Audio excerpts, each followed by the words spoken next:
Hi, I'm Mike Coe, and I'm addressing your open interest. If you have a question or a comment, please tweet me at Michael_Coe, and I will try to answer it. Here's a question that we get fairly frequently, and we got it today. You often compare options to stock. In those cases, are you comparing buying one contract to buying 100 shares or the same capital amount? Okay, so this is an important question. Essentially, what this viewer is asking is, when you take the total of the premium spent or collected, are you comparing that to a per share amount, or are you actually taking the multiplier into account and then comparing like share amounts? And the answer is the latter, and let's walk through this together so we can better understand what we're talking about. Okay, so it is common for most prices to be quoted per unit.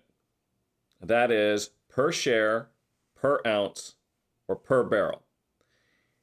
Futures and options contract multipliers will vary. So for example, it's common for equity and ETF options to represent 100 shares. Crude futures and options, therefore, on those futures represent 1,000 barrels each. And a silver futures contract represents 5,000 ounces. So an option on a single futures contract represents 5,000 ounces. And another important thing to remember is that contract multipliers can change. This is not so common in the commodity space, but it is not terribly infrequent in equities when you have things like corporate actions. Okay, so let's walk through an example using what we talk about most often, which are equity options. And the example I'm going to use today involves Amazon options. So as I speak to you, the current price of Amazon is around about $3,200 per share. And when we talk about Amazon's share price, we talk about it on a per share basis, not for a 5 lot, a 10 lot, or a round lot, which is 100 shares. And currently, the price of a 3-month at-the-money call option in Amazon is $175. And that price is quoted on a per share basis. But that contract actually has a multiplier of 100. What that means is that call contract converts into 100 shares of the underlying stock. So you actually have to take the per share price and then multiply it by that multiplier, the number of shares that contract represents, to get the actual price or premium of that single call contract. So 175 times 100 shares is 17,500.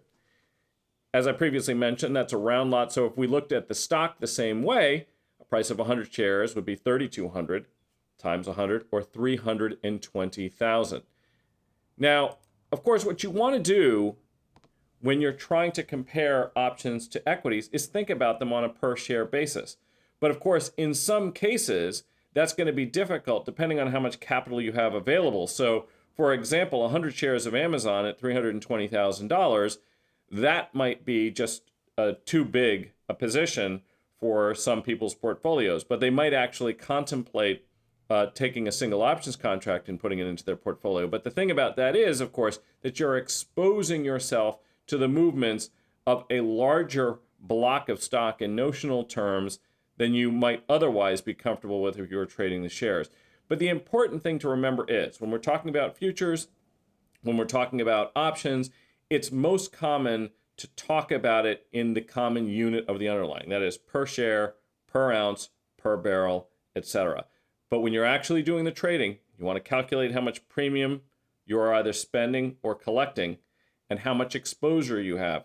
It's important to keep that multiplier in mind. If you have a question or comment, please tweet me at Michael_Coe, and I'll try to address it. And if you like this kind of content, really appreciate it if you'd also consider subscribing.